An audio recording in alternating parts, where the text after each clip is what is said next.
آپ تمام فرقوں کو مسلمان سمجھتے ہیں، سب کے پیچھے نمازیں پڑھتے ہیں، خواہ شرک کرے یا یہ کرے، خلاف سنت نماز پڑھ رہے ہوں، تمام طریقوں سے نماز کیا رسول اللہ سے ثابت ہے؟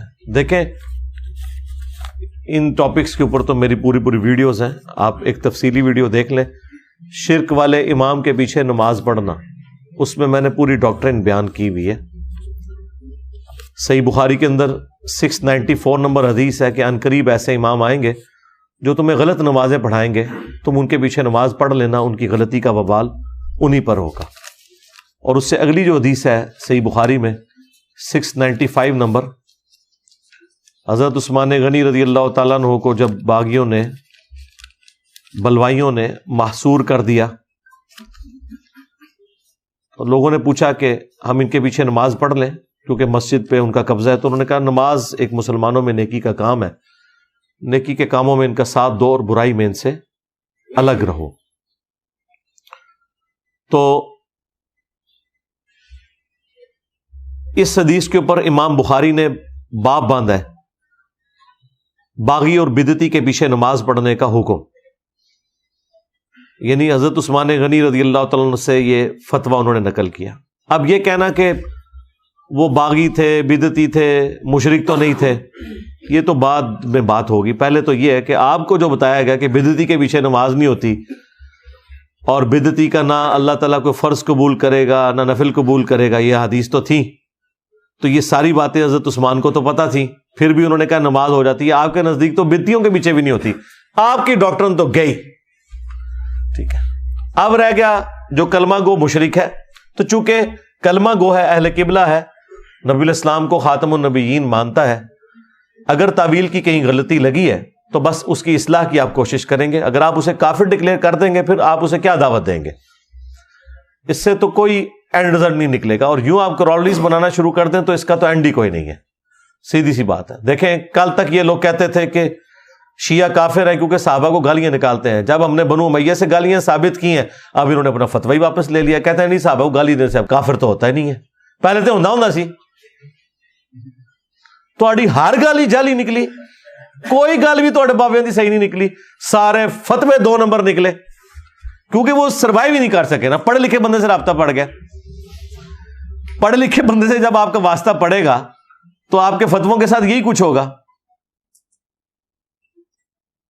وہ اپنے اپنے زمانے میں لوگ اپنے اپنے ایک اسکول آف تھاٹ میں تھے، اپنے اپنے رنگ کے اندر تھے، اپنے اپنے کر و فر کے اندر تھے، اس زمانے میں بس فتوے دے دیے۔ تو وہ قرآن و سنت نہیں ہے۔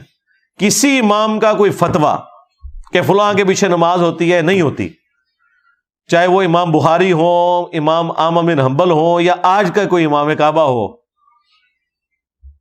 وہ فتویٰ ہے، یعنی اس کی رائے ہے، قرآن و سنت نہیں ہے، یہ ذہن میں رکھیے گا۔ امام کعبہ اگر کہہ رہے ہیں نا کہ بریلویوں کے پیچھے نماز نہیں ہوتی، تو امام کعبہ کے ماننے والے تھوڑے لوگ ہیں، بریلوی زیادہ ہیں، ان کا امام یہ کہتا ہے کہ امام کعبہ نجدی ہے۔ تو جس امام کعبہ کے پیچھے خود نماز نہیں ہوتی ہے وہ یہ کیسے کہہ سکتا ہے کہ بریلویوں کے پیچھے نماز نہیں ہوتی؟ تو کہیں گے نہیں ہو جاتی ہے، اور سب کے پیچھے ہو جاتی ہے۔ باقی آپ ویڈیو دیکھ لیں میری۔ آپ کے لیکچرز کی کلپ کاٹ کر بیان کرتے ہیں، ہمیں کیسے پتا چلے کہ وہ کلپ کون سے لیکچر سے کاٹا ہے؟ میرے بھائی جس نے کاٹ کے بھیجا ہے نا اس کے منہ پہ مارے نا وہ کلپ، ہم سے نہ پوچھا کریں، ہم نے کیوں بتانا ہے؟ جس نے یہ شرارت کی ہے، اگر وہ اسلام کے ساتھ مخلص ہے، اگر وہ مومن ہے، منافق نہیں ہے، تو اس کا کام ہے نا، تو آپ کو یہ پتا چلے گا کہ اس کے پاس بھی پیچھے سے ہی آیا ہوتا ہے۔ اسے کہو کہ ظالم انسان، جب تجھے پتہ ہی نہیں تھا تو نے آگے کیوں بھیجا ہے؟ اسے کہ پیچھے شیطان ہی نکلے گا جو جمعے والے دن ممبر پہ آپ کو نظر آتا ہے انسانی شکل میں۔ ہم نے نہیں کاٹ کے آپ کو بتانا، یہی ہماری جیت ہے کہ میں نے اپنے اسٹوڈنٹس کو بارہا کہا کہ آپ کے پاس کوئی کلپ آئے تو اس کو کہیں گے پوری ویڈیو بھیجو، اور قیامت تک نہیں پوری ویڈیو بھیج سکتا۔ اس بات کا ثبوت ہے کہ وہ کلپ انہوں نے صرف شیطان کے ہتھے چڑھ کے آپ کے استاد کو ڈیفیم کرنے کے لیے بھیجا ہے، لیکن اس میں سے نکلنا کچھ نہیں ہے۔ مجھے بتائیں آپ میں سے کتنے لوگ ہیں، ہاتھ کھڑا کریں ریئل ٹائم، جنہیں میرا تعارف نیگیٹو ہوا تھا؟ تو آپ لوگ یہاں تو نہ بیٹھے ہوتے نا, کلپ کاٹنے تھے ان کو. یہ جو حرکتیں کرتے ہیں نا, انہی سے پوچھ لیا کریں کہ پوری ویڈیو پیش کرو کدھر ہے, تو وہ نہیں پیش کر سکیں گے. تو انہیں کہ یار تمہارا جھوٹا ہونے کے لیے یہی کافی ہے, مسلم شریف میں حدیث ہے کہ کسی شخص کے جھوٹا ہونے کے لیے یہی کافی ہے کہ وہ ہر سنی سنائی بات کو آگے کر دے, تو تم تو بھائی اب کذاب ڈکلیئر ہو گئے ہو. سیدھی سی بات ہے, دجالوں میں سے ایک دجال ہو گئے ہو. دجل کیا نا, جھوٹ بولا ہے, فریب کاری کی ہے, دھوکہ دیا ہے. تو ہم نے نہیں بتانا, نہ ہم سے کوئی یہ ڈیمانڈ کرے کہ ہم نے اپنی پوری ویڈیو بتانی ہے, نہیں نہیں, بالکل نہیں بتانی. جنہوں نے آپ کو کلپ بھیجا ہے انہی سے کہیں کہ بھائی پوری ویڈیو بھیجو. تو جب وہ نہ بھیجیں تو آپ سمجھ لیں. اب اس کے اگینسٹ آپ دیکھیں, ان کے بزرگوں کا فیض تو یہ گندے انڈے ہیں جو کلپ کاٹتے ہیں. ہمارا فیض آپ نے دیکھا ہے؟ ہمارے کبھی کسی اسٹوڈنٹ نے کسی عالم دین کی آدھی کٹی ہوئی ویڈیو آگے فارورڈ نہیں کی. یہ آدھے کٹے ہوئے چھوٹے چھوٹے کلپ میرے ہی مارکیٹ میں ہے نا, اور کسی کے یہ آدھے چھوٹے کٹے ہوئے کلپ آپ کو کہیں نظر آئے ہیں کہ وہ آؤٹ آف کانٹیکسٹ کاٹ کے تو پبلک میں عام کیے ہوں؟ وہ اس لیے نہیں ہے کہ وہ تو ہم نے کرنے تھے نا, ہم تو یہ غلیظ کام نہیں کر رہے, ادروائز یہ سب کچھ ہم کر سکتے ہیں, مسئلہ تو کوئی بھی نہیں ہے. ایون میں آپ کو بتاؤں, میرے تک اگر کسی کا آؤٹ آف کانٹیکسٹ کو کلپ پہنچے بھی نا تھوڑا بہت کاٹ کے, تو میں نے کبھی اس کے اوپر اس طریقے سے چڑھائی نہیں کی ہے کہ یہ غلط کہہ رہا ہے. مجھے پتا ہوتا ہے کہ یہ بات اس طرح نہیں ہوئی, ایسے ہوئی ہے. اگلے دن مجھے کسی نے طارق مسعود صاحب کا ایک کلپ دکھایا. اب مجھے تو پتا چل گیا تھا کہ یہ بات کیا کر رہے ہیں. میں نے کہا یار یہ کاٹا ہوا ہے. اس کی وجہ یہ ہے, اگرچہ میں نے پوری ویڈیو نہیں دیکھی ہوئی, لیکن مجھے پتا ہے یہ بات کس سینس میں ہو رہی ہے. اور پھر اس کے کچھ دنوں کے بعد ہی نا میرے سامنے وہ ویڈیو پوری بھی آ گئی, تو میں نے وہی نکلی جو میں سمجھ رہا تھا کہ یہ بات ہوئی ہوگی. حالانکہ مجھے وہ کسی نے دکھایا کہ جی آتے ایک ویڈیو ریکارڈ کرا ہوا ہے, دیکھو مفتی نے کیا کہتا ہے. جی میرا دماغ خراب ہے. تو اس لیے بڑی احتیاط کیا کریں. باقی جو آپ کو بھیجتے ہیں آپ انہی سے پوری ویڈیو مانگا کریں. اور یہ تو بڑا اچھا موقع ہے کہ آپ کو کٹا ہوا کلپ بھیجیں, آپ انہیں کہیں گے جی پوری ویڈیو بھیجو, تو آپ کو پتا چل جائے گا کہ ان کے پاس بھی نہیں ہے. تو اس سے کہیں کہ بھائی جب تمہارے پاس بھی نہیں تھا تو تم نے کیوں ہی ایزیوم کر لیا. اپنے بزرگوں کی تو گالیوں کی بھی تعویل کرتے ہو. اور ہمارے چھوٹے کلپ کو اگر کوئی اسٹوڈنٹ کہتا ہے کہ بھائی آؤٹ آف کانٹیکسٹ ہے, اس کا ایک پورا سیاق و سباق بیان ہوا ہے, تو وہ تعویل ماننے کے لیے تیار نہیں ہوتے ہو. اپنی تو گالیوں کو بھی تعویل کرنے کے لیے تیار ہو جاتے ہیں. یہ میں آپ کو فرق بتا رہا ہوں. اور بار بار ہم نے کوئی کلیریفیکیشن نہیں دینی, اس سے تو پھر ایک سلسلہ چلتا رہتا ہے. وہ آلریڈی ویڈیوز میں ریکارڈ ہے. اس طرح کے کلپ آپ قرآن سے بھی کاٹنا شروع کریں تو آپ حیران ہو جائیں گے قرآن کے اندر کیا کچھ لکھا ہوا ہے, لیکن وہ پورے کانٹیکسٹ کے ساتھ بات ہوئی ہے. اس کانٹیکسٹ میں اس بات کو سمجھیں تو بالکل ٹھیک ہے, الگ کر کے دیکھیں تو آپ کو وہ انتہائی عجیب و غریب بات لگے گی کہ یار یہ کون سا مزاج ہے, یہ سمجھانے کا کون سا انداز ہے. تو آؤٹ آف کانٹیکسٹ قرآن پاک سے بھی لوگوں نے چیزیں کاٹی ہیں. کیا غیر مسلموں نے قرآن پاک کی آیات آؤٹ آف کانٹیکسٹ کاٹ کے اسلام کو بدنام نہیں کیا؟ آج تک کتابیں لکھ رہے ہیں جی قرآن میں یہ لکھا ہوا ہے, قرآن میں یہ لکھا ہوا ہے. وہ جب آپ قرآن پڑھتے ہیں تو قرآن میں ویسا نہیں لکھا ہوا, وہ کچھ اور لکھا ہوا ہوتا ہے. تو اگر قرآن کے ساتھ یہ ہو رہا ہے, احادیث کے ساتھ یہ ہو رہا ہے, تو میں تو شاہی کوئی نہیں پھر. تو اس میں طریقہ یہ ہے کہ آپ پوری بات ان سے منگوایا کریں. بخاری مسلم میں لکھا ہے کہ حضرت عمر نے ایک صحابی کو منافق کہہ دیا. اب اتنی بات اگر کرتا ہوں, ایک بدری صحابی کو کہا یا رسول اللہ اجازت ہے میں اس کا گلا کاٹ دوں منافق کا, اور اس کے بعد میں کہوں کہ حضرت عمر جو ہے وہ بدری صحابہ کو منافق کہا کرتے تھے. تکفیری سوچ تھی حضرت عمر کی, خارجیانہ سوچ تھی, نعوذ باللہ. اس قسم کی اگر میں بات کرنا شروع کر دوں تو زیادتی والی بات ہے. وہ پوری بات ہوئی ہے, ابن ابی بلتہ نے نبی علیہ السلام کا راز لیک کیا, اور وہ اللہ تعالیٰ نے وحی کے ذریعے بتایا. نبی علیہ السلام نے مولا علی کو بھیجا, اس عورت کے جوڑے سے وہ خط ریٹریو کیا. تو ظاہر نبی کے ساتھ غداری کرنے والا منافق ہی ہو سکتا ہے, لیکن نبی علیہ السلام نے کہا کہ یہ بدری ہے, دنیا کی محبت میں مغلوب ہو کے اس سے ہوا ہے, یہ منافق نہیں تھا, دنیا کی محبت کی وجہ سے پسیج گیا. اب نبی تو یہ فیصلہ کر سکتے تھے, ظاہر ہے کہ ان کو تو وہی کی تائید حاصل تھی. حضرت عمر نے بالکل صحیح رزلٹ نکالا ہے کہ جو نبی کے ساتھ غداری کرے وہ واجب القتل اور منافق ہے. لیکن نبی علیہ السلام نے کہا کہ مجھے وحی کے ذریعے اللہ نے بتایا یہ دنیا سے مغلوب ہو گیا، اس نے کیا ہے، اسلام کے ساتھ یہ مخلص ہے. اسی لیے بخاری میں حدیث ہے، حضرت عمر کہتے ہیں جب تک رسول اللہ ہم میں موجود تھے نا، ہم لوگوں کے دلوں کے اوپر بھی فیصلہ کرتے تھے، کیونکہ اللہ وحی کے ذریعے بتاتا تھا. اب آسمان کا زمین سے رشتہ منقطع ہو گیا، اب جو ظاہر میں ہوگا نا اسی کے اوپر فتویٰ لگے گا. وہ یہ نہیں کہہ سکتا کہ میرے اندر یہ تھا جو اس نے غدار، یعنی یہ ابن ابی بلتہ نے اگر حضرت عمر کے دور میں یہ کیا ہوتا تو ان کی گردن اترنی تھی، چاہے وہ بدری تھا، اس نے نہیں تھا بچنا. کیونکہ کون بتاتا کہ یہ دنیا سے مغلوب ہوا ہے یا اس نے مسلمانوں کے ساتھ غداری کی ہے؟ سامنے تو غداری نظر آ رہی ہے نا. اچھا، اب اس حدیث سے امام بخاری نے ایک بڑا عجیب رزلٹ نکالا اور کمال کا کام کیا. انہوں نے اس کو چیپٹر کی ہیڈنگ میں ڈالا کہ اگر کوئی مسلمان دوسرے مسلمان کو غلط فہمی کی بنا پر کافر کہہ دے تو وہ کہنے والا کافر نہیں ہوگا. یہی بات میں نے کر دی تھی کہ اگر کوئی شیعہ کسی صحابی کو کافر کہتا ہے اپنے علم کی وجہ سے تو وہ کافر نہیں ہوگا. انہوں نے کہا دیکھو جی اس نے تو کہہ دیا صحابہ کو جو کافر کہے گا کافر نہیں ہوگا. اور امام بخاری نے کہا ہوا ہے، تمہارے بزرگوں نے بخاری بھی نہیں پڑھی ہوئی تھی، امام بخاری نے چیپٹر کی ہیڈنگ میں لکھا ہوا ہے کہ اگر کوئی صحابی دوسرے صحابی کو کافر کہہ دے تعویل کی غلطی کی وجہ سے تو کفر نہیں لوٹے گا. حالانکہ حدیث ہے کہ جس نے کسی مسلمان کو کافر کہا وہ کافر ہو جائے گا. تو دیوبند نے انڈیا سے میرے خلاف فتویٰ نکالا، ان جاہلوں نے بخاری بھی نہیں پڑھی ہوئی، فضائل اعمال پارٹی. تو پھر ٹھیک ہے، مٹی پلید کروا لی نا مجھ سے، میں نے بخاری سے وہ نکال دیا، ہاں لگاؤ اب امام بخاری پہ فتویٰ. پیورلی علمی باتیں تھی، میں پبلک میں لے کے آیا. اب ان کے لیے تو تکلیف ہوگی کیونکہ ان بچاروں کا علم سے کوئی لینا دینا ہی نہیں ہے، بزرگ بابوں کے ماننے والے لوگ، ان کا قرآن و سنت سے کیا لینا دینا. تو وہ ساری کی ساری باتیں وہ کانٹیکسٹ کے ساتھ ہوتی ہیں.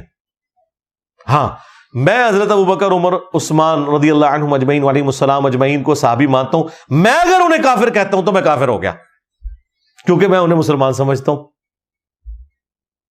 اور جو تعویل کی بنا پر یا غلط روایتوں کے انڈر آ کے ڈسیو ہو گیا، اور یار لوگ توحید میں گمراہ ہو گئے ہیں. صحابہ کی عظمت تو بہت نیچے کی بات ہے، لوگ توحید میں گمراہ ہو گئے ہیں. ایاک نعبد و ایاک نستعین پڑھ کے بھی بابوں سے قبروں والوں سے مانگتے ہیں، نہیں مانگتے تو ہم ان کی اصلاح ہی کرتے ہیں نا. صحابہ کی گستاخی بڑی چیز ہے یا اللہ کی گستاخی یا رسول اللہ کی گستاخی؟ اللہ رسول کی گستاخی بڑی چیز ہے نا. لیکن ہم سمجھاتے ہیں نا لوگوں کو، بتاتے ہیں کہ بھئی یہ چیز یوں نہیں یوں ہے. میں نے کبھی ان چیزوں کے اوپر جو کفریہ عقائد ہیں ان کے اوپر کبھی بھی میں نے کسی فرقے کو کافر نہیں کہا، میں اس عقیدے کو کفریہ بتاتا ہوں کہ یہ عقیدہ کفری ہے. باقی جسے تعویل کی غلطی لگی ہے اس کی ہم نے اصلاح کی کوشش کرنی ہے. شیعہ حضرات کے مطابق بخاری میں حضرت موسیٰ کی توہین کی گئی ہے، اس حدیث کا مطلب بتائیں. یہ جو میری ایک پوڈ کاسٹ بھی اویس ربانی صاحب کے ساتھ ریکارڈ ہوئی تھی، اس میں میں نے یہ سارے واقعات کو ڈسکس کیا. یہ اس طریقے سے نہیں ہے جیسے یہ کہتے ہیں. پہلے تو قرآن پہ آئے نا. قرآن میں لکھا ہے کہ حضرت موسیٰ علیہ السلام نے جا کے حضرت ہارون کی داڑھی کھینچ لی.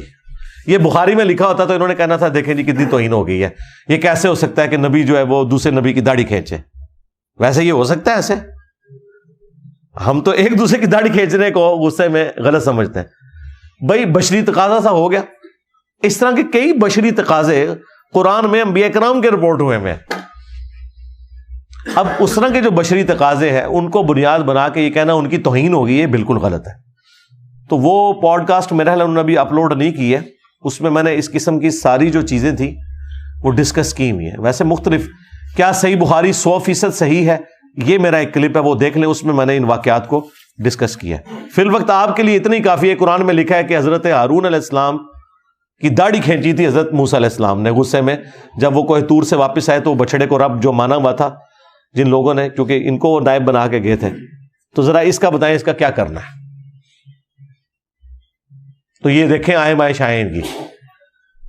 تو پھر وہی بات کریں گے جو ہم کرتے ہیں کہ انسان ہے، بشری تقاضے ہیں، انسان ایسا ہو سکتا ہے. حضرت جبرائیل بشارت دے رہے ہیں حضرت مریم کو کہ آپ کو اور آپ کے بیٹے کو ہم جان والوں کے لیے نشانی بنانے والے ہیں. ابھی پریگنینسی ٹھہری نہیں ہے اس وقت آگے بشارت دے رہا ہے. اور جب حضرت عیسیٰ پیدا ہوئے ہیں اور حضرت مریم کیا کہہ رہی ہیں، میں مر کے مٹی ہو جاتی اس دن سے پہلے کہ مجھے یہ دن نہ دیکھنا پڑتا. ان کو تو خوشی کرنی چاہیے تھی کیونکہ حضرت جبرائیل نے بشارت دی تھی. تو یہ کیوں کہا؟ بشری تقاضا، انسان تو بہرحال انسان ہے، وہ حالات اور واقعات کے زیر اثر تو آتا ہے، تو ہو جاتا ہے ایسے انسان کے ساتھ۔ آج کے دور میں عام آدمی دین کیسے سیکھے، جبکہ فرقوں میں بہت زیادہ اشکال ہے؟ کوئی نہیں ہے جی اشکال، قرآن پڑھے، انشاءاللہ تعالیٰ آپ کو پتہ چل جائے گا۔ بالکل قرآن اپنے عقائد و نظریات کے اندر کلیئر ہے، آپ کو فوراً پتہ چل جائے گا یہ سارا فراڈ کر رہے ہیں۔ ایک ہفتے کی گیم ہے، سارا فراڈ آپ کو سمجھ آ جائے گا۔ سب سے پہلے عقیدوں سے شروع کریں نا۔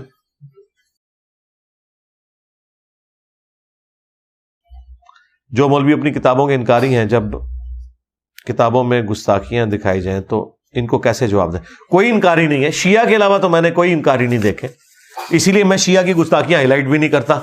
مجھے پتا ہے کہ ان کے پاس بھاگنے کا راستہ ہے، وہ کہتے ہیں ہماری کتابیں ہی نہیں، ہم نہیں مانتے ان کتابوں کو۔ وہ کہتے ہیں تو آپ لوگ مانتے ہو نا، ہم تو اصول الکافی کی روایتوں کو بھی جعلی سمجھتے ہیں بعض۔ تو مسئلہ آتا ہے اہل سنت کا، تو اہل سنت کوئی نہیں بھاگتے جی، بالکل نہیں بھاگتے کتابوں سے۔ ہم نے جو جو گستاخیاں ہائی لائٹ کی ہیں وہ مانتے ہیں، اس کا ثبوت ہے کہ انہوں نے مناظرے کیے ہوئے، بھاگ کیسے سکتے ہیں؟ ہاں کسی آپ کے گلی محلے کے کسی مولوی نے آپ سے جان چھڑانے کے لیے کہہ دیا میں نہیں مانتا، تو وہ اس نے جھوٹ بولا آپ کے ساتھ، وہ جھوٹ بولا اس نے۔ یہاں پہ کئی لوگ غصے میں آ کے کہتے ہیں جی اے بخاری مسلم کو ہم نہیں مانتے، اسی مولوی سے کہنا جمعے میں ذرا اناؤنسمنٹ کرو مجھے فتویٰ لکھ کے دے، فوراً بھاگ جائے گا، ویسے کر دے گا یہ بات کہ جی ہم نہیں مانتے بخاری کو۔ لیکن یہ وہ سٹیٹمنٹ ہے جس طرح پولیٹیکل لوگوں کی پبلک میں سٹیٹمنٹ اور ہوتی ہے، علیحدگی میں اور ہوتی ہے، تو یہ اس طرح کی دو نمبری کرتے ہیں وہ۔ بعض احادیث کو آپ جب صحیح یا حسن کہتے ہیں، دوسرے علماء کو ضعیف کہہ رہے ہوتے ہیں، عام بندہ اس مسئلے کو کیسے؟ عام بندہ یہ کرے کہ ان دونوں حدیثوں کو چھوڑ دے، بخاری مسلم پہ چلے۔ عام بندہ، عام بندے کے لیے کافی ہے۔ ہم نے کب کہا ہے کہ آپ بخاری مسلم سے ہٹ کے اور احادیث جو ہیں ان کے اوپر ایک دوسرے کے ساتھ بحث کرنا شروع کر دیں؟ ہمارا اصول یہ ہے کہ بخاری مسلم کے علاوہ جو احادیث کی کتابیں ہیں ان میں جو بات بخاری مسلم میں قرآن میں فٹ ان بیٹھتی ہے، ہم ان محدثین کا ساتھ دیتے ہیں جو اس روایت کو صحیح کہتے ہیں، اور جو اس کے اپوزٹ جاری ہوتی ہے اس کو ہم چھوڑ دیتے ہیں۔ جب دو رائے آ گئی ہیں تو آپ نے دونوں میں سے ایک رائے لینی ہے، تو رائے پھر یہ ہے کہ جس کی بات قرآن و سنت میں بیٹھتی ہے، ان قرآن و سنت کے پورشن میں جس کے اوپر سب کا اتفاق ہے، قرآن پہ تو اتفاق ہے، بخاری مسلم پہ اتفاق ہے، تو یہ اصول ہے۔ چونکہ یہ جنرل سوال تھا اس لیے میں نے اس کا جنرل جواب دیا۔ آپ اسپیسیفک کوئی کوشچن کرتے اگر مثال کے طور پہ تو میں اس کا جواب بھی دے دیتا۔ ڈارون کا نظریہ ارتقاء کی کیا حقیقت ہے؟ اسلام میں اس قسم کا کوئی تصور موجود ہے؟ جو اس کی بگڑی ہوئی شکل اس وقت بتا رہے ہیں اس کا تو کوئی تصور نہیں ہے، لیکن ارتقاء تو بہرحال اس حوالے سے تو ایوولوشن تو ہوئی ہے۔ انسانوں کے اندر بھی کتنی ایوولوشن ہوئی ہے۔ مجھے بتائیں کہ نیوٹن سے پہلے کسی کو سیب گرنے سے کیوں نہیں یہ آئیڈیا ہوا کہ گریویٹیشن بھی کوئی چیز ہے؟ سیب تو شروع سے ہی درخت سے نیچے ہی گرتا تھا، پہلے آسمان پہ تو نہیں گرتا ہوتا تھا، نیچے ہی گرتا تھا۔ تو وقت کے ساتھ ساتھ ارتقاء تو ہوا ہے، اس میں تو کوئی شک نہیں ہے۔ ذہنی بلوغت بھی ہوئی ہے انسان کی۔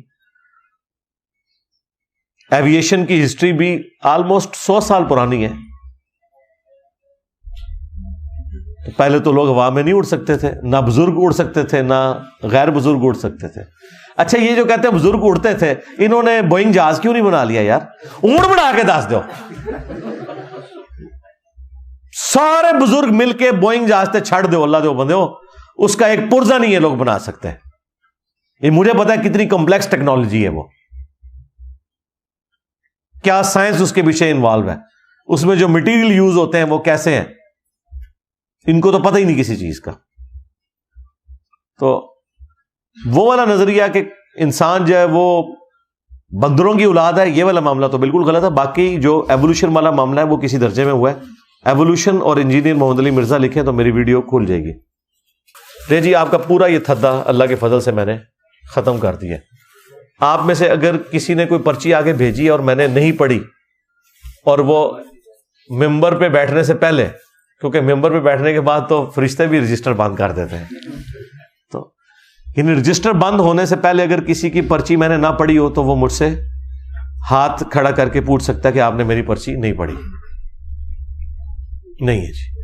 اللہم انی اسألک بانک انت اللہ لا الہ الا انت الاحد الصمد الذی لم یلد ولم یولد ولم یکن لہ کفوا احد وإلہکم الہ واحد لا الہ الا هو الرحمن الرحیم الف لام میم اللہ لا الہ الا هو الحی القیوم اللہم صلی علی محمد وعلی آل محمد اللہم ربنا آتنا فی الدنیا حسنہ وفی الآخرة حسنة وقنا عذاب النار ربنا آتنا من لدنک رحمة وہیئ لنا من امرنا رشدا اللہم اغفر لحینا ومیتنا وشاہدنا وغائبنا وصغیرنا وکبیرنا وذکرنا وانثانا اللہم من احییتہ منا فاحیہ علی الاسلام ومن توفیتہ منا فتوفہ علی الایمان. اے اللہ جن جن بھلائیوں کا سوال تیرے محبوب صلی اللہ علیہ وآلہ وسلم نے تجھ سے کیا، ہمارے حق میں، ہمارے ماں باپ کے حق میں، ہمارے بیوی بچوں کے حق میں، پوری امت کے حق میں قبول و منظور فرما. جن جن چیزوں کے شر سے تیرے محبوب علیہ السلام نے تیری پناہ طلب کی، تمام مسلمانوں کو ان چیزوں کے شر سے اپنی پناہ عطا فرما. بالخصوص فلسطین کے مسلمان، کشمیر کے مسلمان، انڈیا، چائنا، افغانستان، یمن، عراق، شام، پاکستان، جہاں کئی مسلمان کس پرسی کی زندگی گزار رہے ہیں، اے اللہ یہ کافروں کے خلاف برسر پیکار ہیں، غیب سے ان کی عزت، آبرو، جان و مال کی حفاظت فرما. اے اللہ حاضرین کے دلوں میں جو جو نیک اور جائز دعائیں ہیں قبول منظور فرما. حاضرین کے جو چھوٹے بڑے رشتہ دار فوت ہو چکے مغفرت فرما، جو بیمار ہیں انہیں شفائے کلی عطا فرما. یہ تمام دعائیں تمام مسلمانوں کے حق میں قبول منظور فرما. ہمارے ملک پاکستان کی خیر فرما، اندرونی اور بیرونی خطرات سے محفوظ فرما. سبحان ربک رب العزت عما یصفون وسلام علی المرسلین والحمد للہ رب العالمین. صلی اللہ علی النبی الکریم وعلی آلہ وصحبہ اجمعین.